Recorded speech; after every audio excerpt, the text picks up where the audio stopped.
এই 9টি কারণে মানুষ আপনাকে পছন্দ করে না এবং আপনি বুঝতেও পারছেন না যে আপনার সমস্যাগুলো কোথায়। আপনি হয়তো প্রায় ভাবেন যে আমি মানুষের এত হেল্প করি, সবার সাথে সুসম্পর্ক বজায় রাখি, কারো কোনো ক্ষতি করি না, তাও আমার কেন কোনো রিয়েল ফ্রেন্ড নেই। সম্পর্ক তৈরি করলেও কেন সেটা বেশি দিন টিকছে না। আসলে আমাদের মাঝে এমন অনেক হিডেন নেগেটিভ ট্রেস থাকে যেগুলো আমাদের অজান্তে আমাদেরকে অপছন্দের পাত্র করে তোলে। এগুলো কিন্তু কোনো অবভিয়াস জিনিস না। যেমন আপনি যদি মানুষকে ধোঁকা দেন কিংবা অহরহ মিথ্যা কথা বলে থাকেন, তাহলে মানুষ তো আপনাকে অপছন্দ করবে, এটা আলাদা করে বলে দেওয়ার কিছু নেই। বরং আজকের ভিডিওতে আমি আপনাকে এমন 9টি ট্রেটের কথা বলবো যেগুলো আপনাকে মুখের উপরে এসে কেউ বলবে না, কিন্তু মনে মনে ঠিকই ধরে রাখবে। তাই আপনি যদি একটু ওপেন মাইন্ডেড না হয়ে থাকেন, দেন আমি বলবো যে এই ভিডিওটা স্কিপ করুন, কারণ এখানে কিছু কথায় আপনি একটু ট্রিগার হয়ে যেতে পারেন। আপনাকে কষ্ট দেওয়া আমার টার্গেট না, বরঞ্চ আপনাকে একটু রিয়েলাইজ করানো যে এই প্রবলেমটা আপনার মতো থাকতে পারে, এবং আপনি যখন বুঝতে পারবেন যে আপনার এই সমস্যাগুলো আছে, তখনই কিন্তু আপনি ওটার সলিউশন খুঁজতে পারবেন।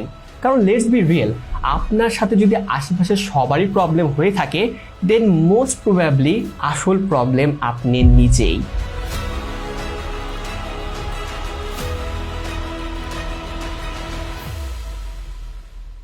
মানুষ আপনাকে কিভাবে পারসিভ করছে এটা মেনলি ডিপেন্ড করে আপনি তাকে কিরকম ফিল বা অনুভব করাচ্ছেন। এই লিস্টে দেখবেন যে প্রায় একটা ট্রেড আরেকটা ট্রেডের সাথে কোনো না কোনোভাবে কানেক্টেড।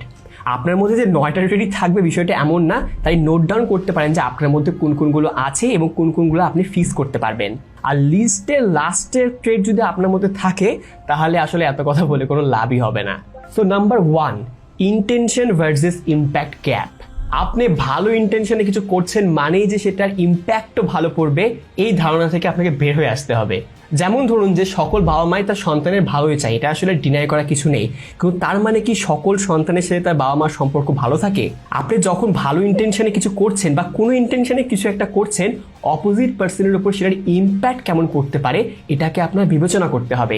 সবাই হয়তো সব সিচুয়েশনে সব হেল্প নেওয়া কিংবা অ্যাডভাইস নেওয়ার মুডে থাকে না। আর এখান থেকে আসে আমার second point, over helping.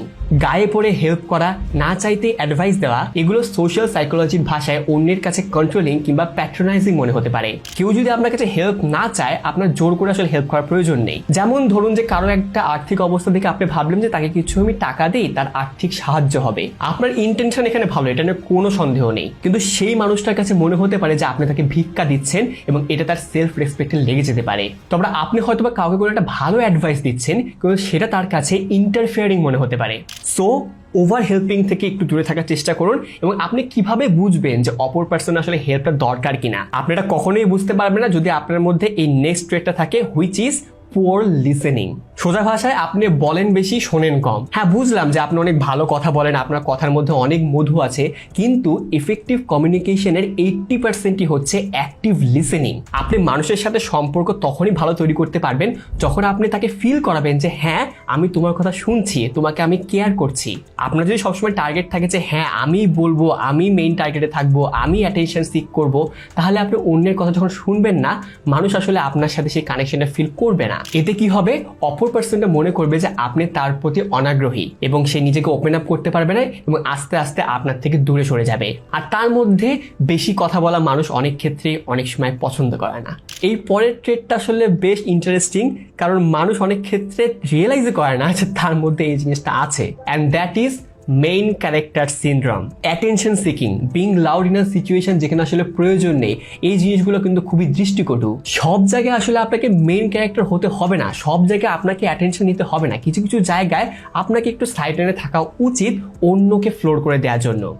For example, আপনি যদি কারো বিয়ে অ্যাটেন্ড করতে যান, আপনার অবশ্যই উচিত না কনের থেকে বেশি সাজসজ্জা করে যাওয়ার কিংবা বরের থেকে বেশি। এটা তাদের দিন, তাদেরকে এনজয় করতে দিন। আপনি কথা বলা শুরু করলে আশেপাশের মানুষজন কোনো কিছু বলার সুযোগই পায় না। এই জিনিসগুলো কিন্তু তাদের মাঝে একটা নেগেটিভ ইমোশন তৈরি করে, যেটা আসলে ভালো কিছু না। আবার নিজের অ্যাচিভমেন্টটাকেই বড় করে দেখা, নিজের স্ট্রাগলটাকে অন্যের থেকে বেশি মনে করা, এটাও কিন্তু ঠিক নয়। যেমন ধরুন আমি আপনাকে এসে বললাম যে ভাই আজকে আমি 5 মিনিট লেট করাতে আমার বস আমাকে কিছু কথা শুনিয়েছে।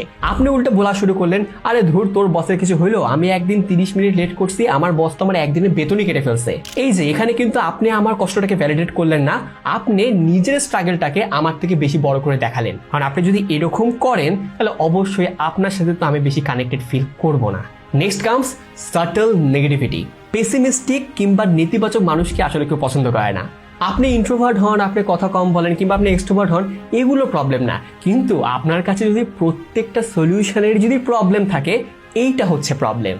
এইটা হবে না, ওইটা প্রবলেম, সেইটা খারাপ, সারাদিন যদি আপনি এরকমই করেন তাহলে আশেপাশে মানুষের মধ্যে আপনার থেকে একটা নেগেটিভ ভাইব আসে। আপনি নিজেই চিন্তা করেন, যে মানুষটা একটু হাসি খুশি, যে মানুষটা একটু পজিটিভ এনার্জি শো করে, তার আশেপাশে থাকতে কিন্তু ভালো লাগে। On the other hand negative মানুষের আশেপাশে থাকতে কিন্তু ভালো লাগে না। সো নিজের মধ্যে যে আপনার নেগেটিভ ভাইবটা আছে সেটাকে একটু ফিক্স করার চেষ্টা করুন, একটু নেতিবাচক থেকে ইতিবাচক কথায় শিফট করুন। এটা শুধু কথার মধ্যেই না, আপনার মেন্টালিটিতেও এই চেঞ্জটা আনা প্রয়োজন। নাম্বার 6, ওয়ার্ডস অ্যাকশন ইনকনসিস্টেন্সি। আপনাকে যে কোনো কাজের কথা বললে আপনি কখনো না করেন না, জিনিসটা ভালো লাগে, কিন্তু তার থেকে অনেক বেশি বিরক্ত লাগে যখন আপনি করবেন বলে সেই জিনিসটা আর করেন না। তার মানে মানুষ আপনার প্রতি আর রিলাই করতে পারে না। স্ক্যাম 1992 তে একটা ডায়লগ আছে, The most expensive thing in the world is trust. Cheap people can't afford it.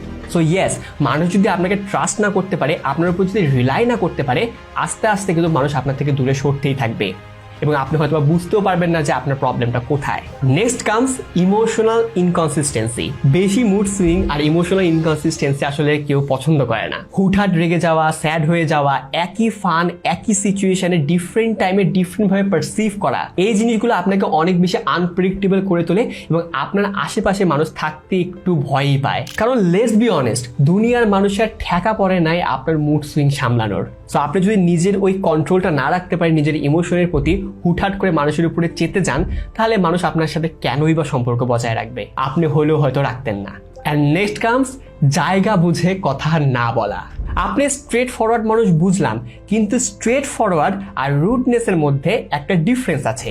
আপনি কোথায় কখন কি বলতে হয় এই জিনিসটা যদি না বুঝতে পারেন তাহলে আপনি আসলে ইম্যাচিওরড। আপনি আপনার ফ্রেন্ডের সাথে যেই টোনে কথা বলেন, যে ভাষায় কথা বলেন, আপনি অবশ্যই টিচারের সাথে সেই টোনে কথা বলবেন না। আপনি বিপ্লবী হতে গিয়ে যদি বেয়াদব হয়ে যান তাহলে কিন্তু সমস্যা, যেটাকে অনেক ক্ষেত্রে বলা হয় যে আপনার কথার কোনো লাইন নেই। সো ইয়েস, এটাতে একটু কাজ করার চেষ্টা করুন, কথা বলার দক্ষতাটাকে বাড়ান, কোথায় কিভাবে কি বলতে হবে সেটা নিয়ে একটু চিন্তা করে বলুন, দেখবেন যে মানুষ আপনাকে অনেক বেশি পছন্দ করছে। অ্যান্ড এই যে আমি এত কথা বললাম, এগুলো কোনোটাই কোনো কাজে লাগবে না যদি আপনার মধ্যে এই লাস্ট ট্রেটটা থাকে, and that is resistance to change. আপনি মনে করেন যে আপনি সবসময় ঠিক, আপনার দ্বারা কখনো ভুল হইতে পারে না এবং নতুন কিছু আপনি অ্যাকসেপ্ট করতে চান না। ধরেন কেউ আপনাকে কোনো একটা ভালো কথা বললো, আপনাকে কোনো একটা নতুন পথ দেখালো, আপনি কাইন্ড অফ গোড়া হয়ে দাঁড়িয়ে আছেন যে না, আমি যেটা বলছি এটাই হবে, এটাই ঠিক। আপনার এই গোড়ামোটা আসলে কোনো লাইকেবল জিনিস না, এবং আপনি যদি কোনো জিনিস রিয়েলাইজ না করে আপনাকে যদি চেঞ্জ না করেন, আপনি যদি মনে করেন যে না আমি তো স্ট্রেট ফরওয়ার্ড, আমি স্ট্রেট ফরওয়ার্ডই থাকবো, আমি রুডই থাকবো, আমি মানুষের কথায় কোনো কেয়ার করবো না, কোনো চেঞ্জ হবো না, তাহলে আপনি আসলে ওই অপছন্দের পাত্রই সবসময় থেকে যাবেন, কখনো আসলে মানুষের ওই ফেভারিট বুকে আসতে পারবেন না। আপনি আশেপাশে দেখবেন যে আপনার কোনো রিয়েল ক্লোজ কানেকশনস নেই।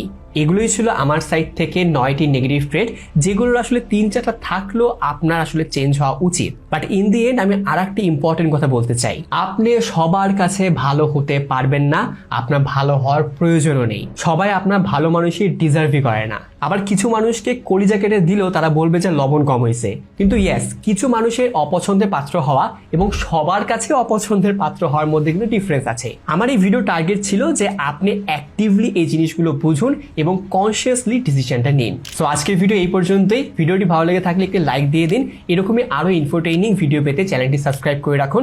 দেখা হবে পরবর্তী কোনো ভিডিওতে, ততদিন ভালো থাকবেন। টাটা।